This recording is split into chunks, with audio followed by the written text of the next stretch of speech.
of what we can do to fix that, right? So let me sit for a while so that it makes easier for you guys to understand, and if I really need to write something, then I will write it on the board. Okay, so what is problem management? I've always asked this to my people, to my students across the world, and they say any repetitive issues that should not occur in the future. So that is problem management, which is totally correct, right? So I agree to the fact what they say, but the actual problem management is an underlying root cause of an incident is called a problem. And managing or controlling that problem not to happen again or repeat again is called problem management, right? So this is what it is. Now, when I normally ask people this question, it is very tricky, but then they don't really have answer at the start until I start explaining them what comes first, whether it's a problem or an incident. If you look at the definition of an incident, it's an unknown unplanned interruption into an IT service that is causing degradation of the quality of the service, and whatnot.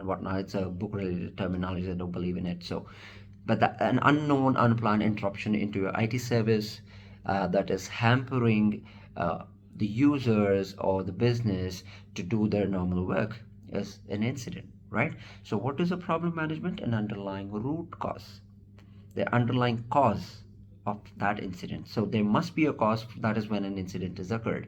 So what comes first now? An incident or a problem? Most of them say no, no, no, incident comes first. That's when we create a problem ticket, right? At the end of the resolution and at the incident, when we have resolved an incident, we raise a problem ticket.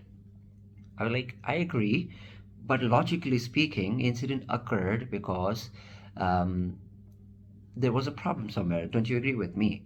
So they say, yes, by the definition, what you say is right. So there we go. So they have mixed answers. So I jinx it a little bit so that they get a little confused, especially when I take interviews, so that they can answer it right and they are confident about what they're speaking, right?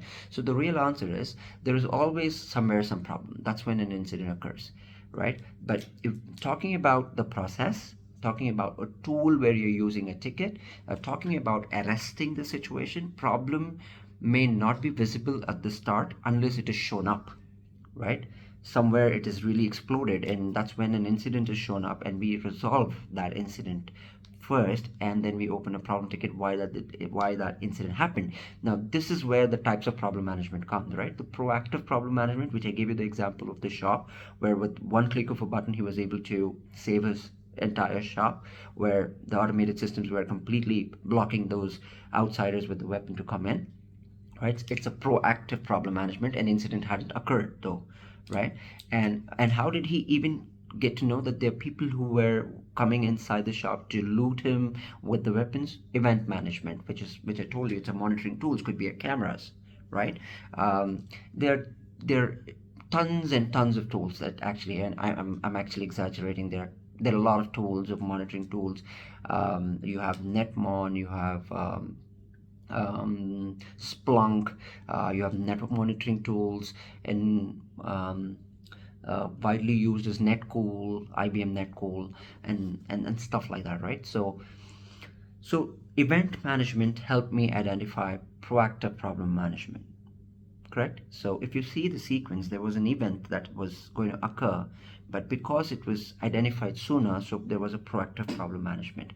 If that hadn't happened, there would have been an incident, then there would have been a damage to the business, damage to our life, damage to the people who were inside uh, the shop, or they would have kept us in hostage, whatnot and whatnot. Then, after everything is restored or resolved, the police would come and do their uh, analysis of what happened, and this is called a reactive problem management, right? So something that has already occurred, and then we identify what happened and how can we prevent it from that happening again, is called a problem reactive problem management. Proactive problem management was and an event that occurred into a monitoring tool. Then it could be not just an event monitoring tool, don't get me wrong that way, right? So it could be just another person who's your customer, who's walking into your shop to buy something, and he happens to see somebody, right? And he says, Mr. X, I've seen three guys coming to your shop, heading towards your shop with a weapon. This is again an information. So event monitoring or event management is giving you three kind of alerts. That is, I will eat. This is what you need to remember, the abbreviations that will help you. I will eat. So informational, warning, and exceptional events. Information is somebody who's just saying, I saw three guys just passing by your store or passing by your shop. I was like, great, okay, that was just an information, I don't really care. What is a warning? I saw three guys passing by your shop and standing at one corner with the weapons and talking about your shop, or talking, having some discussion that I could hear your name over there. It's a warning. What is an exception? Exception is something that they have come and they have actually done something over there, and that has triggered an incident. So what are the three types of alerts? Informational, warning, and exceptional. Exceptional will trigger an incident. So I will eat is the you need to remember. I will eat, because it's much easier. We can forget a lot of things but not eating, so I'm just giving you that example. So I will eat is the an example that you need to remember. I stands for information, W stands for warning, and E is for exceptional. So that, depending on what alert you get and you react to it, or when you act to it, right? So it becomes a proactive problem management, and when you react it after an exception, an incident that has taken place, that becomes a reactive problem management. So I hope that's clear. And incident management, if you want to know how incident management is followed and what's to be done on major incidents or incidents, you can go back to my YouTube video and watch that. Now, moving back to problem management. So we have two types. One I informed you was proactive, the other one is a reactive problem management. And the definition of a problem management is an underlying root cause of an incident that's triggering an incident is called a problem, and also helps you in controlling and stopping those incident from reoccurring again or resurfacing again is called problem management. Right now, having said that definition, so my question was, what comes first, problem or incident? It's always a problem and then an incident, but process wise, an incident is visible and it is something that can be seen. And so if there is a situation that you can stop it earlier, then it's called a proactive. If it's not, then it's if you can't stop the problem, then it becomes an incident, then you stop, it's reactive. So process wise, tool wise, right, when the incident has already occurred, then incident comes first in your ticketing tool, then comes problem management. The universal truth is that the problem comes first and an incident comes later. While you're working in your company, if this is a question, you say, if I'm part of incident management team, I will be informed only when there's an incident that has occurred. But if you're part of an IPC team, then you might have a monitoring tools that can help you identify proactive problems and stuff like that. Okay, so that makes sense, right? So again, what comes first? Tool wise or process wise, incident comes first, problem comes later.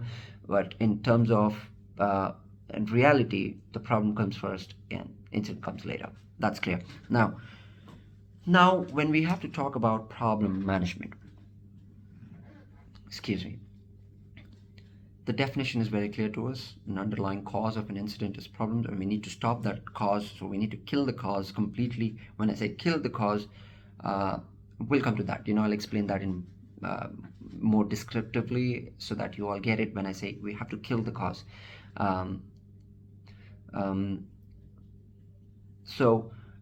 sorry, I'm getting a little distracted with the pings that I'm working here at the same time while I'm recording this video, and I wanted to do this, right? So it's been a long time that I really haven't made this video.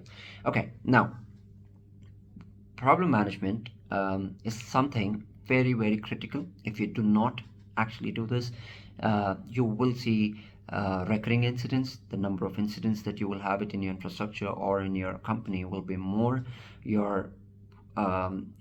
You will not have much of cost savings, I would rather say. I mean, if I'm talking about monetary stuff like that, because you are seeing the downtime a lot of time, right? The downtime of a particular CI. If you're not actually stopping that, or not understanding why that CI is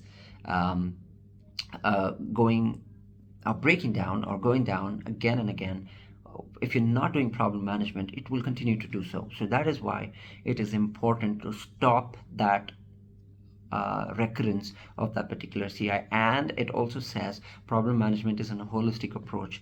When I talk about when I have to stop that CI going down again and again, when I identify this problem to be uh, lying there, which is the whole reason why that CI is breaking down again and again, and I fix that problem. So I also have to think, after fixing this problem of this incident, this problem may exist on another CI too, and that's why I say a holistic approach. Now let me give you an example, easier to understand, and then we'll move on to the problem management workflow. Then I'll move on to one of the techniques of 5i, and most importantly I'll go to with the Ishikawa technique, right? So it's called fishbone analysis as well, and it's called cause and effect technique.